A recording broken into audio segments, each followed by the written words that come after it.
Olá, estudantes do 7º ano, tudo bem com vocês? Bem-vindos a mais uma aula de robótica educacional. Eu, professora Emília, e a professora Júlia estaremos novamente com vocês na aula 5 de robótica. Nós trabalharemos a continuação do pensamento computacional. Pessoal, a gente sabe que a robótica é composta por duas frentes, a montagem e a programação, que desenvolvemos lá nas aulas 2 e 3. E começamos a estudar o pensamento computacional e os seus pilares. Vocês se recordam que nós já estudamos dois pilares do pensamento computacional? A decomposição e o reconhecimento de padrões. Observem ali que já apareceu a abstração e os algoritmos, que são os pilares que nós vamos desenvolver hoje nesta aula. Lembram lá que nós fizemos várias atividades relacionadas à decomposição e ao reconhecimento de padrões e que nós destacamos que o pensamento computacional ele é único.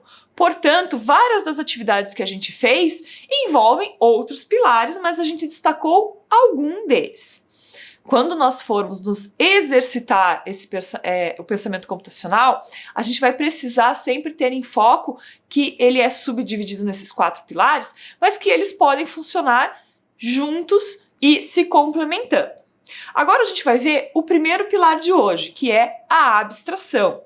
E o que efetivamente essa abstração é? Vejam lá. A abstração envolve a filtragem e classificação dos dados, criando mecanismos que permitem separar apenas os elementos essenciais em determinado problema. Nesse sentido, a gente vai fazer o quê? A gente vai fazer uma separação a partir da decomposição, vai filtrar o que realmente é importante e vai destacar o que é essencial para resolver. Vejam ali.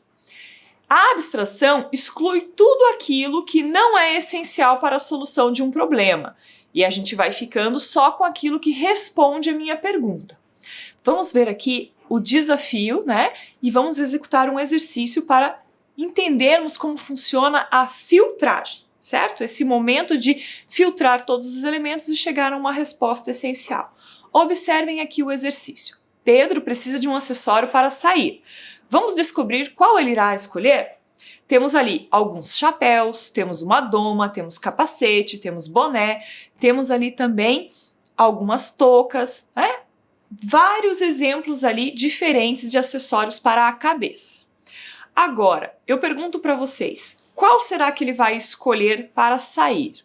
Vamos ver aqui a primeira dica para a gente resolver a nossa filtragem. Olhem lá.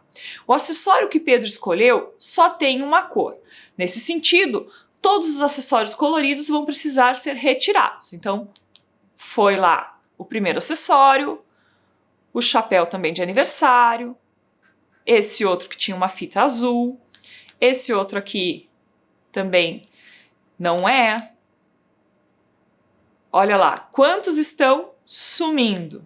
Todos aqueles que têm mais de uma cor. Então agora nós ficamos aqui com apenas 6, né?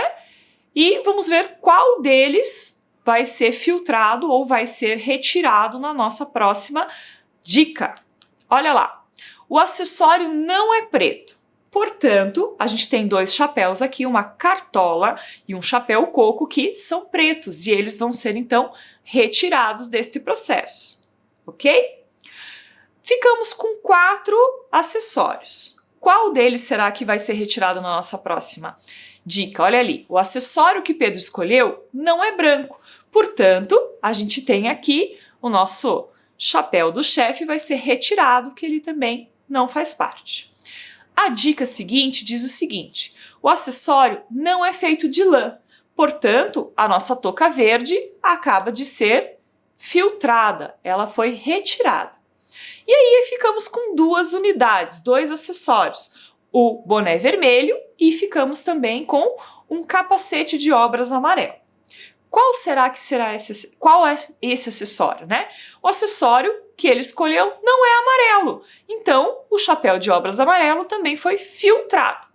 Então, Pedro escolheu, né, o boné vermelho. Olha ali, o acessório que Pedro escolheu é o boné vermelho.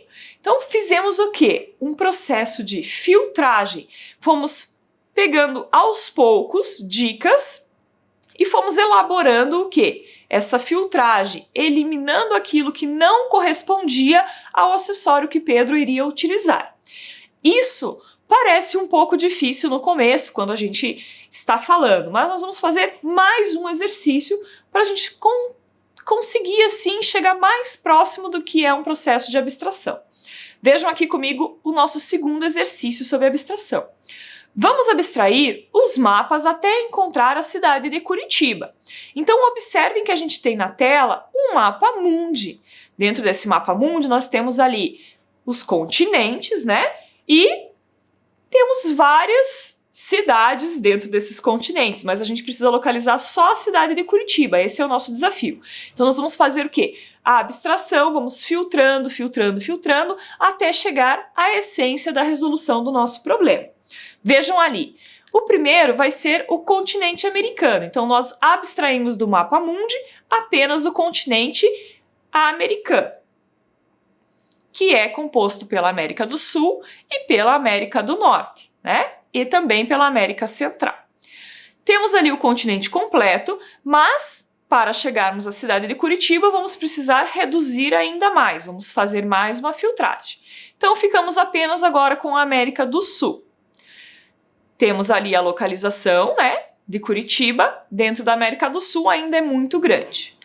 Vamos para o país, que é o Brasil, e indicamos aqui a cidade de Curitiba dentro do Brasil.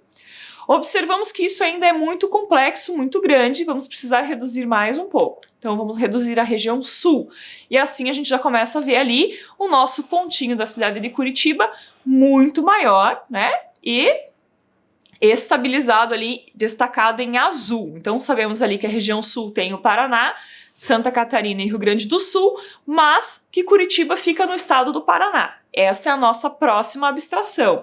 Então reduzimos de 3 estados para um estado, sendo o estado do Paraná o indicado. Olha lá, a cidade de Curitiba. Ok? Vocês estão compreendendo que a gente vai filtrando, reduzindo até a resposta do problema.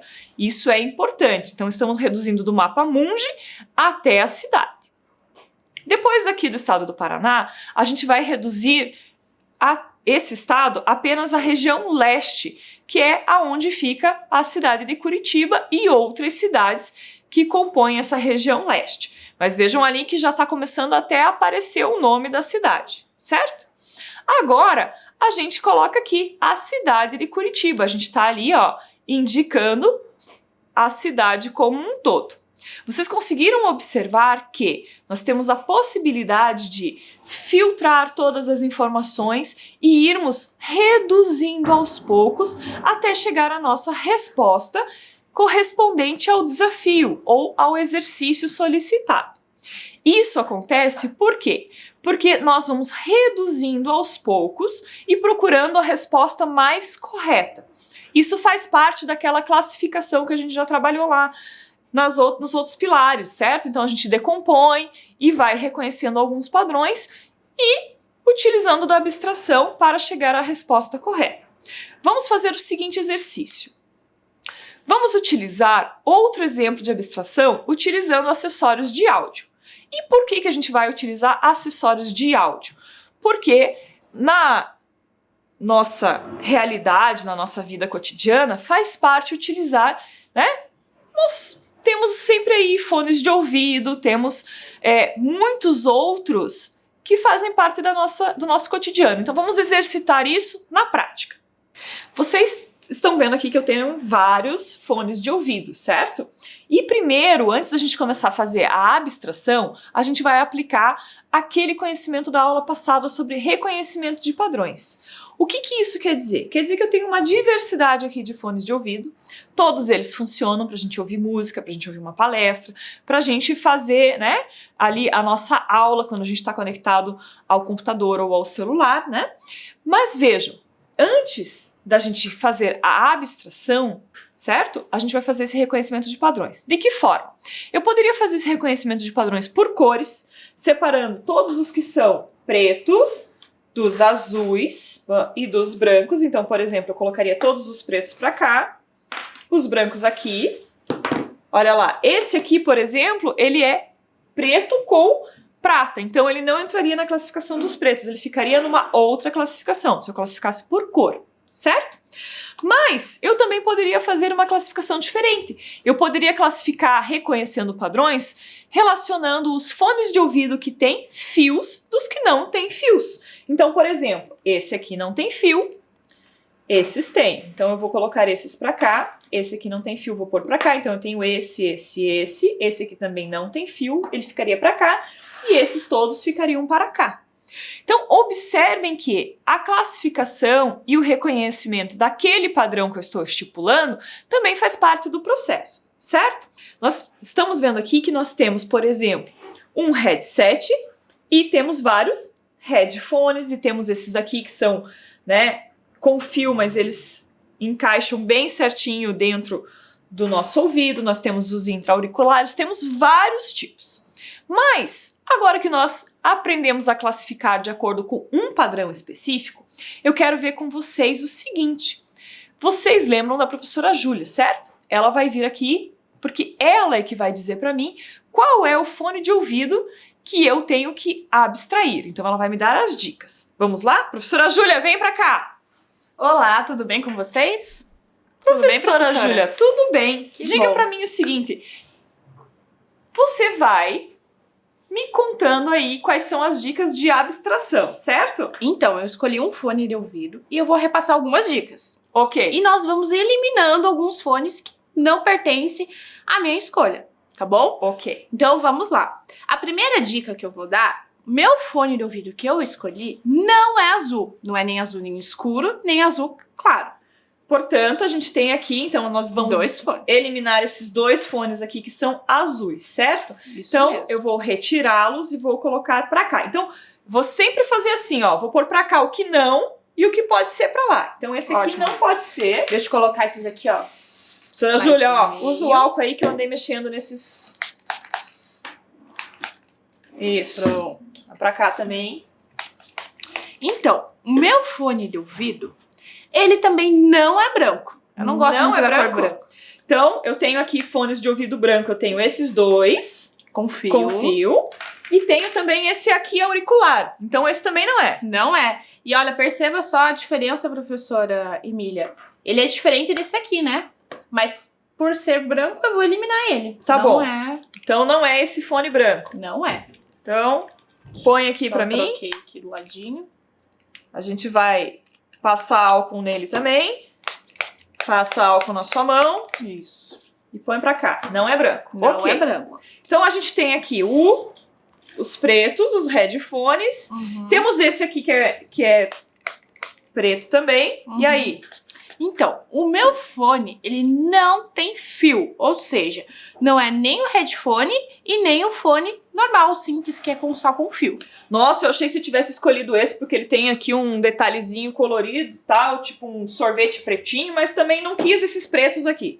Nenhum que tem fio. Nenhum que tem fio. Nossa, eu já vi que você não gosta de fio, hein? Não gosto, eu gosto de algo prático, fácil. Tá. Pegue na minha bolsa, já coloque ali, pronto. Então a gente tem aqui, professora, a gente tem um headphone, um auricular e um headset. E aí? Então, eu gosto de algo mais discreto. Então, o meu fone de ouvido, ele não é prata. Não é prata. Então, esse aqui não é o seu fone de ouvido. Não é. Tá. E por fim, vamos ver se a professora Emília sabe.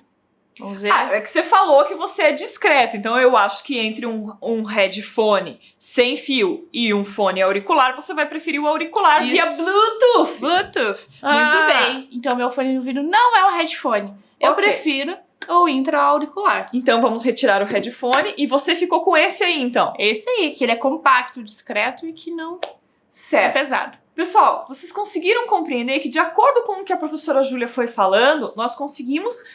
Porque nós já tínhamos visto os padrões, certo? E aí nós fomos conseguir realizar as abstrações até chegar a uma resposta, que é o fone de ouvido da professora Júlia. Agora, acompanhem comigo na tela. Eu tenho que pôr a tela. Olha lá. Dos fones de ouvido, né? Qual seria o escolhido? Qual será escolhido? A gente já viu que foi esse intra-auricular. Não foi o sem fio, nem o com fio e nem o headset. Professora Júlia, já que você está aqui com a gente, sim, eu quero saber de você o seguinte.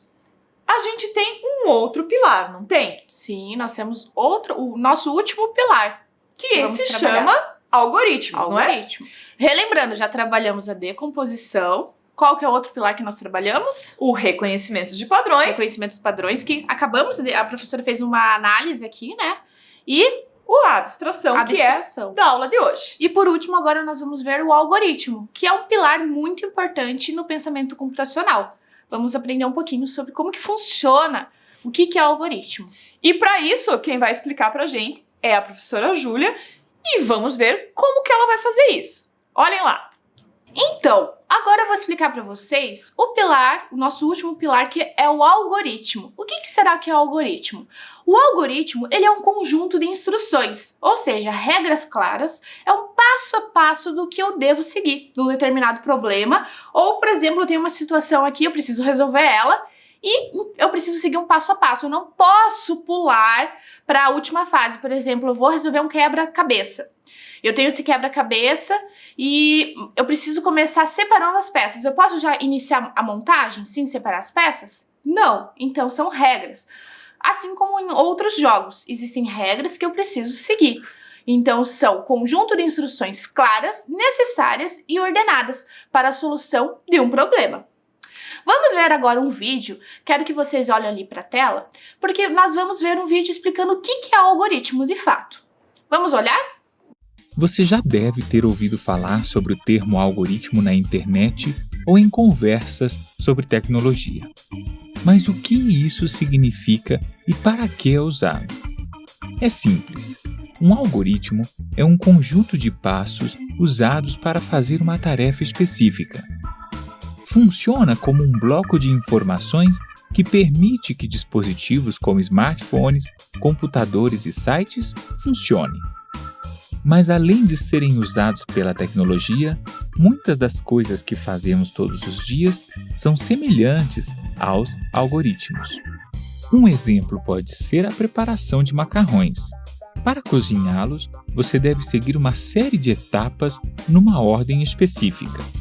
Primeiro, deve ferver uma panela de água. Quando estiver fervendo, colocar o macarrão, cozinhar por um tempo e de vez em quando mexer. Assim que eles estiverem cozidos, você deve retirar a água e já estarão prontos para serem servidos com um molho de sua escolha. Este processo é um algoritmo.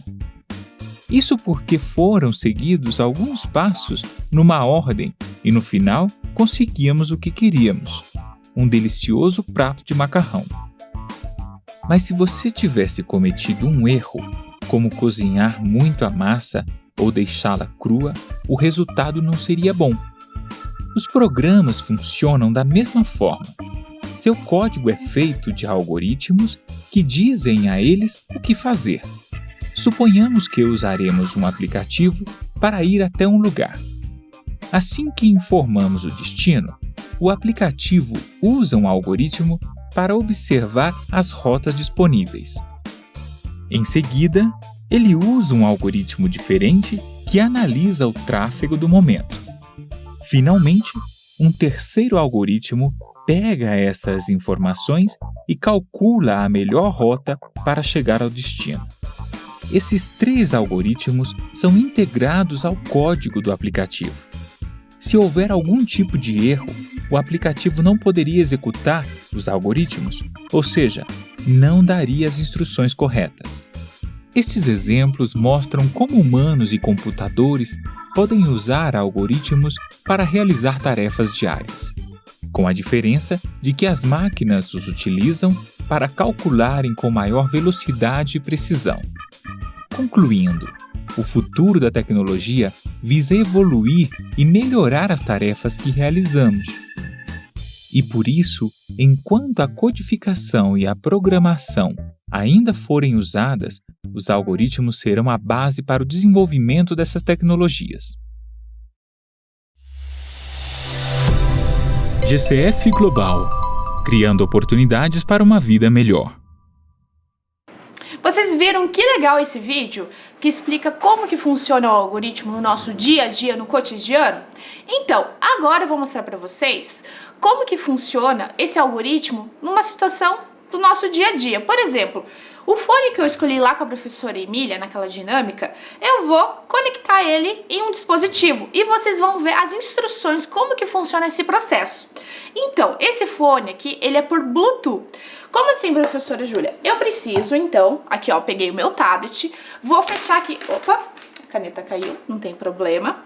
Eu vou fechar aqui na tela para vocês verem como que funciona essa questão da configuração do meu fone de ouvido e com o meu dispositivo aqui. O que eu preciso fazer? Eu preciso entrar nas configurações do meu tablet, no símbolo do Bluetooth, e já fiz aqui ó, a pesquisa, procurei quais dispositivos que estão disponíveis para eu parear. Mas professora Júlia, o que é parear? Parear é eu conseguir fazer essa ligação, né, por sinal, para conectar com o meu fone de ouvido. Aqui está meu fone de ouvido, então eu vou utilizar esse sinal que está emitindo o meu dispositivo para o tablet. Então eu vou clicar aqui ó, no fone de ouvido, automaticamente ele já está pareado. Eu já consigo reproduzir uma música, um podcast, ou por exemplo escutar a rádio, né, que aqui tem um dispositivo do aplicativo de rádio, e aqui eu consigo já parear e entrar nas configurações, como aparece aí na tela para vocês, as configurações do meu fone de ouvido. Eu consigo equalizar o som, equilibrar,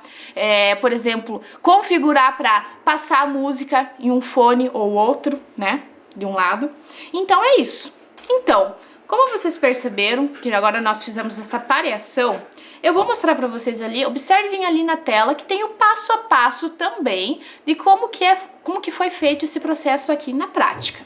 Então, observe ali na primeira imagem. Na primeira imagem nós temos a tela inicial do tablet. O que aparece ali naquela tela inicial? A imagem de uma suculenta.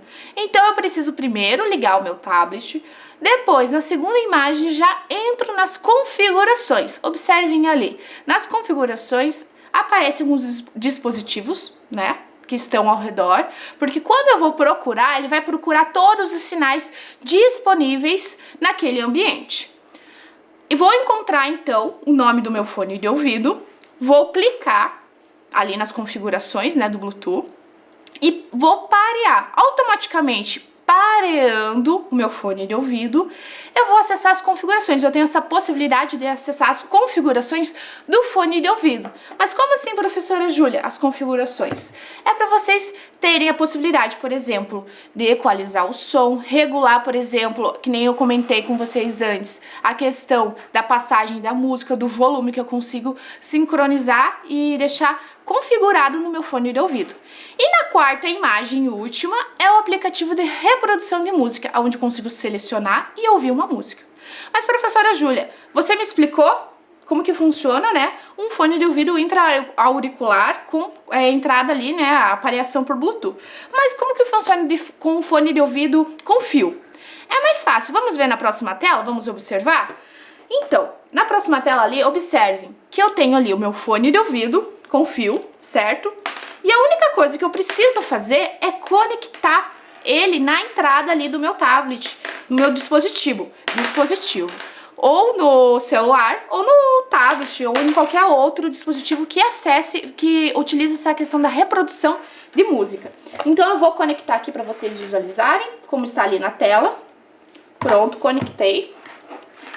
Já vai aparecer uma mensagem ali no tablet dizendo que o fone de ouvido está conectado e automaticamente eu só preciso entrar no aplicativo de reprodução de música e ouvir as minhas músicas preferidas, ou um podcast, ou por exemplo até um vídeo em algum dispositivo de reprodução de vídeo.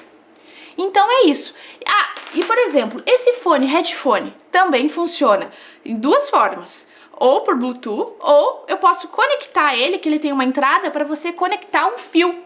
Um P2, que é um cabo que você conecta aqui no fone de ouvido, no nosso headphone, com o meu dispositivo, certo?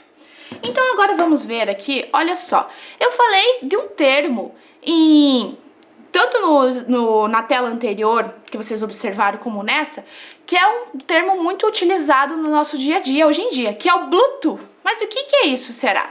O que significa? Porque é tão comum que às vezes a gente esquece de parar para pensar, mas o que é esse tal de Bluetooth?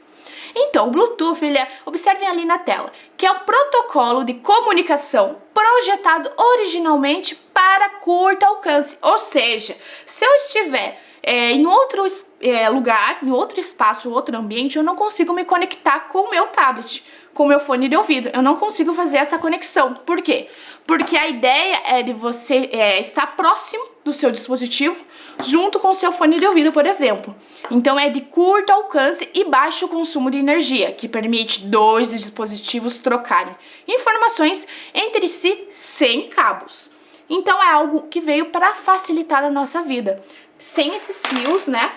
Porque para você não precisar ficar carregando um monte de fones de ouvido com vários fios, é algo bem prático e bem acessível.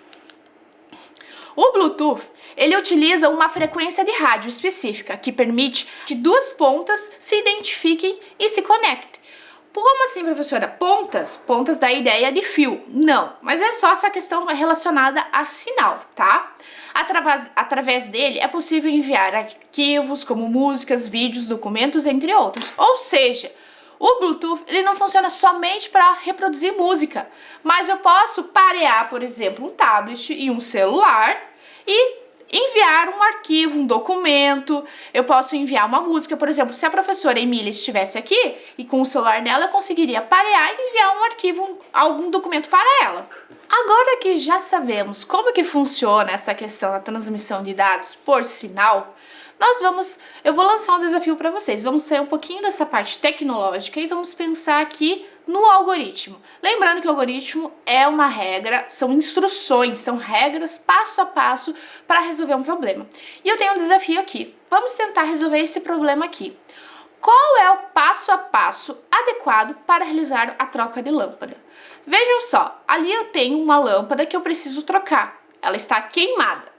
Como será que eu devo realizar essa troca? Vamos ver? Então, questão de cuidado até comigo, com uma pessoa que estiver trocando, o primeiro passo sempre é desligar o interruptor. Mas por que, professora Júlia, desligar o interruptor? Para não existir nenhum problema, por exemplo, de levar um choque na hora que eu estiver trocando a lâmpada, né?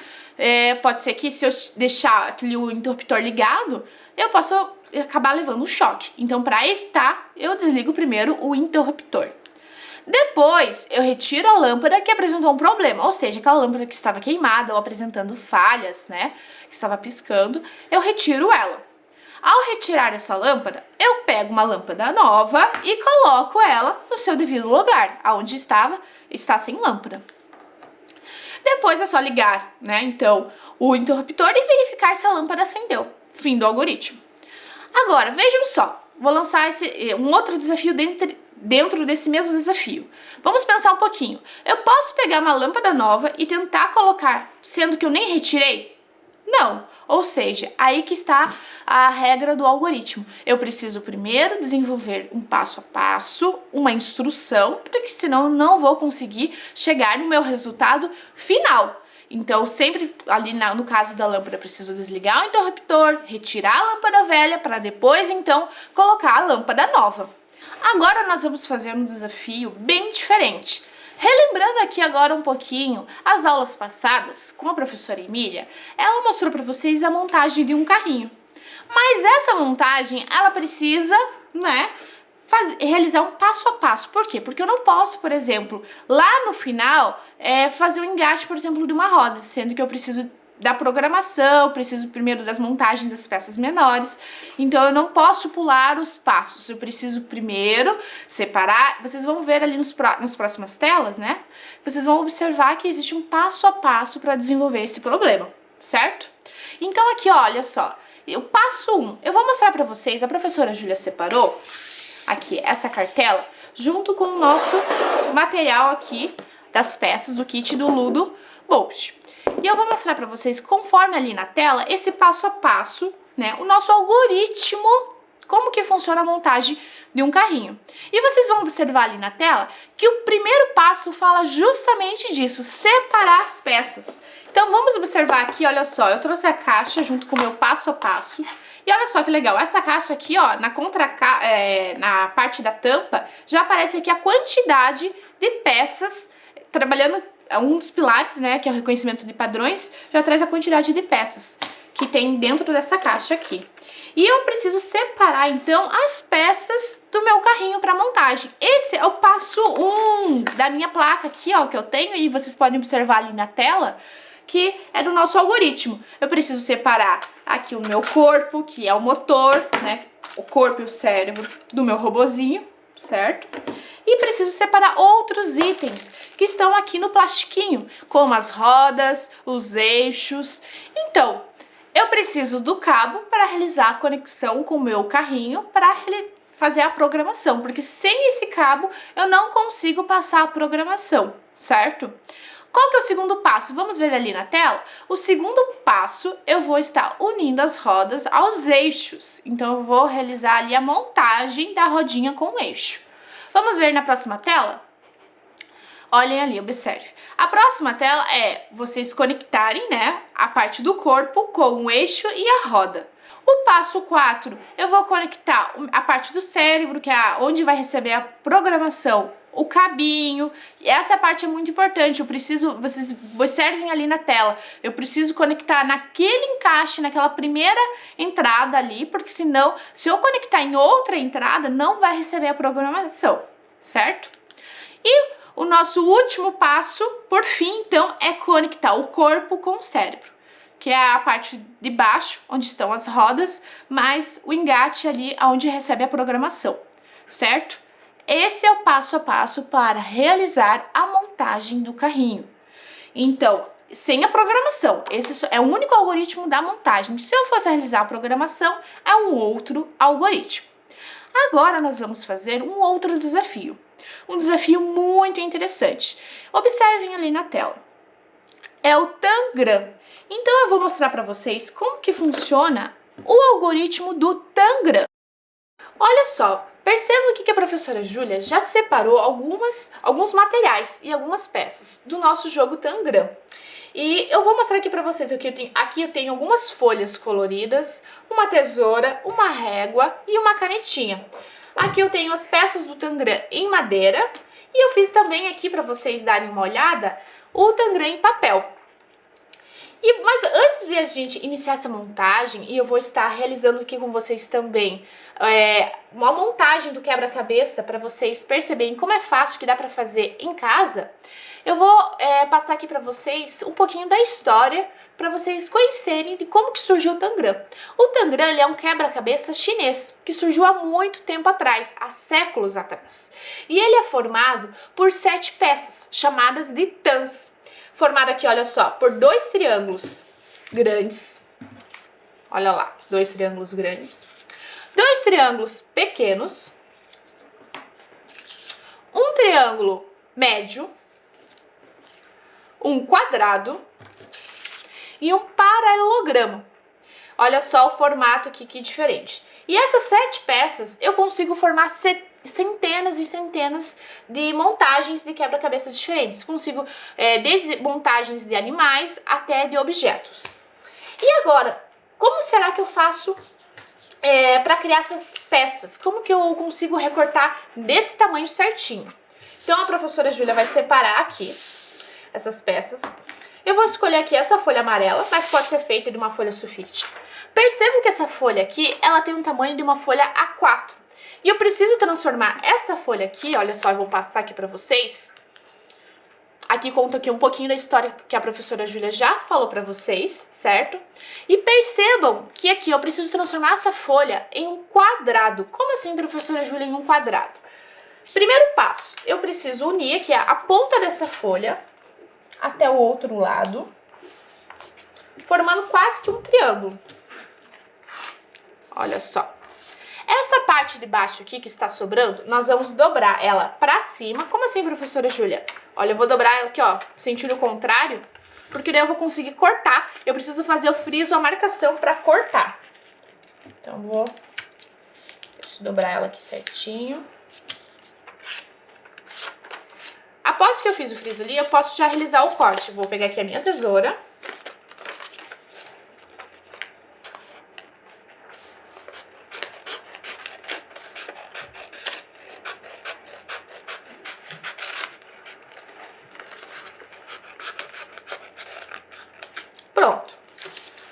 vou descartar, porque esse retângulo aqui eu não vou utilizar. Vou deixar aqui a minha tesoura do lado. Tem um quadrado, certo? Percebam ali que eu já tenho a marcação de um friso, que ele é muito importante pra mim. Só que para isso eu vou fazer o seguinte. Para ele ficar mais forte, eu vou pegar uma régua de 30 centímetros e vou passar aqui no meio com a canetinha, para estar dividindo. Ela não está entrando, não tem problema. Dividindo os meus 2 primeiros triângulos. Olha só. O próximo passo, olha o que nós vamos precisar de fazer. Fazer essas divisões, essas marcações. Para ficar mais fácil, a professora Júlia vai pegar essa ponta que já está riscada e vai unir com a outra. Só que detalhe, na hora de eu dobrar aqui, essas duas pontas, eu não vou dobrar até o final. Eu vou deixar uma das pontas sem dobrar. E aqui, desse lado, vou dobrar até o final. Vou fazer o friso, vou realizar aqui, ó, essa marcação. Vocês já vão ver o porquê. Vou abrir novamente aqui a minha folha, o meu quadrado, e vou realizar essa marcação, tá?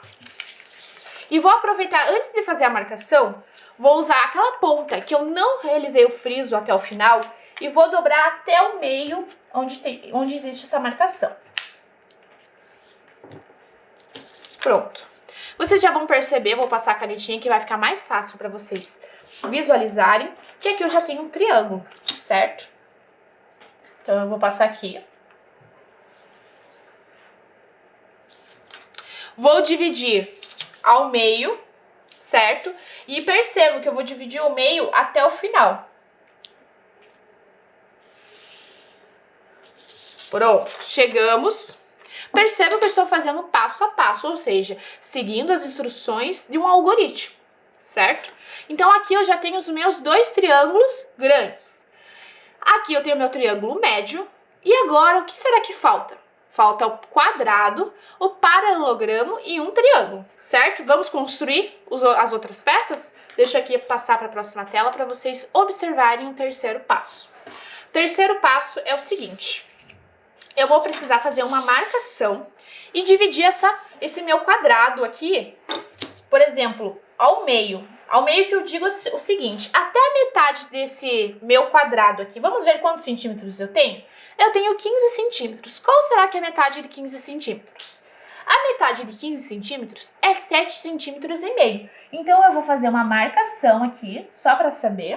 Do outro lado também. Vou fazer essa marcação. Porque essa marcação vai me dar a possibilidade de construir, olha só, perceba que eu fiz uma marcação só, bem de levezinho com a caneta. Vai dar a possibilidade de eu realizar aqui o risco de um outro triângulo, que é o triângulo, são os triângulos pequenos. E olha só, formando o triângulo pequeno, eu já formei um quadrado. Agora, do outro lado, em vez de fazer um risco reto, senão, se eu fizesse um risco reto, eu teria um outro quadrado, mas eu não quero 2 quadrados. Eu vou fazer um risco na diagonal. E assim, fazendo um risco na diagonal, eu formarei um outro triângulo, que é pequeno, mais o paralelogramo. Olha só que legal. Então agora eu já tenho as minhas peças do Tangram. Vamos contar para ver se eu tenho 7 peças do Tangram? Vamos contar? Eu preciso de 2 triângulos grandes. Então, tem 1, 2. Eu preciso de 2 triângulos pequenos. 1, 2. Com os 2 grandes, já são 4 peças. Quadrado, um quadrado, 5 peças. 6 com paralelogramo. E, por último, nosso triângulo médio, 7 peças. Ok, agora eu já tenho as minhas 7 peças do Tangram. Então, vamos realizar aqui o recorte do triângulo. Das peças.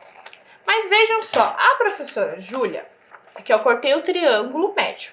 A professora Júlia já tinha separado aqui para vocês as peças, né, tanto em papel como em madeira do nosso Tangram.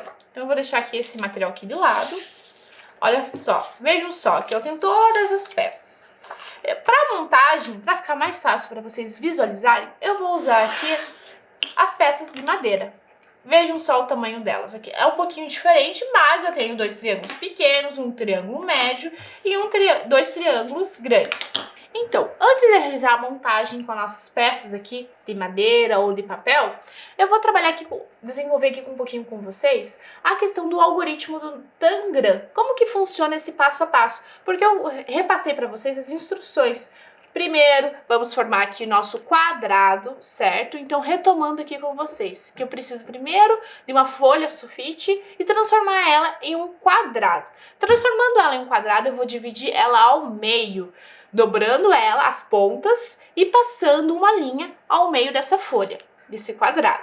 Após, eu vou estar desenhando ali, né, repartindo 2 triângulos, dividindo essa folha mais uma vez ao meio. E por fim, traçando uma linha ali na diagonal do quadrado, né? Para conseguir desenhar tanto o meio dessa outra parte do triângulo, certo? Que eu já tinha desenhado lá na outra ponta, agora eu vou desenhar essa outra ponta, né? Para poder desenhar o quadrado, o triângulo e o paralelogramo. Ou seja, é um passo a passo. E isso é o algoritmo. Esse algoritmo nós utilizamos no Tangram para criar as peças do nosso jogo. Agora, nós vamos ter um desafio aqui. Vamos tentar fazer a montagem do nosso gato. Olha só, eu tenho o gato utilizando as 7 peças do Tangram. Vamos ver se a professora Júlia vai conseguir realizar essa montagem? Olha só, primeiro eu preciso de 2 triângulos pequenos. Vamos ver se eu consigo fazer essa montagem. 2 triângulos pequenos. Depois, logo, porque são as orelhinhas do nosso gato. Depois, eu vou colocar o quadrado para representar a cabeça. Então, eu vou colocar aqui a cabeça do gato. Para criar o corpinho aqui do nosso gato, eu vou estar utilizando um triângulo médio. Vamos ver se eu consigo colocar esse triângulo médio. Olha só, coloquei aqui. Vou utilizar agora um triângulo grande para colocar desse outro lado. Para fazer a parte final do corpo do nosso gato, eu vou estar utilizando, olha só, um outro triângulo. Vamos ver se vai ficar parecido. E por fim, para fazer o rabinho, eu vou usar o paralelogramo. Será que o meu gato ficou parecido com o da imagem? Ficou, né? Então, essa é uma montagem que eu posso estar realizando com o Tangram, utilizando as 7 peças. Lembrando que para fazer os quebra-cabeças, as montagens, eu preciso sempre utilizar as 7 peças. Se eu deixar uma peça do lado, não estou desenvolvendo aqui a ideia do meu algoritmo, do meu quebra-cabeça, do Tangram, certo?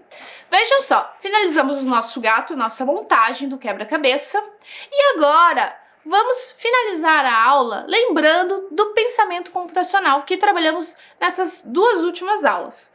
Que é o quê? Na nossa última aula, nós vimos o pensamento computacional, os 2 primeiros pilares, que é a decomposição, reconhecimento de padrões. E nessa aula, agora, nós vimos a abstração e o algoritmos, que são pilares extremamente importantes para nós entendermos o todo. Toda essa questão de dividir, de reconhecer, de abstrair, certo? Das instruções para resolver um determinado problema, nos auxiliam para entender como que funciona a ideia da tecnologia, do pensamento como um todo, certo?